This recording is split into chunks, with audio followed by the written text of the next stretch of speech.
د طالبانو ستره محکمه د اختر اعلان په اړه غونډه کوي. سلام درنو لیدونکو، ستړي مه شئ. په افغانستان کې د طالبانو حکومت ستره محکمه وایي نن دوشنبه د روژې میاشتې پر 9مه د اختر اعلان په اړه غونډه کوي.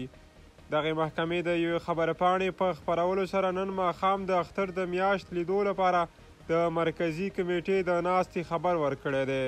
د طالبانو سترې محکمې همداراز په یو بله خپره شوې خبرپاڼه کې ویلي چې د اختر په پارې له زندانونو نږدې 3000 بندیان چې د عفو مستحقو خوشي کړي دي. خبرپاڼه کاږي تعالی قدر امیر المؤمنین د طالبانو مشر د حکم او د سترې محکمې د رئیس او قاضي القضات په هدایت د یو مشخص طرز العمل پر اساس د هیواد په کچه له زندانونو 2855 هغه بندیان چې د عفو مستحقو خوشي شوي دي. ویل کېږي په خوشي شوو کسانو کې سلګونه ښځې هم شاملې دي.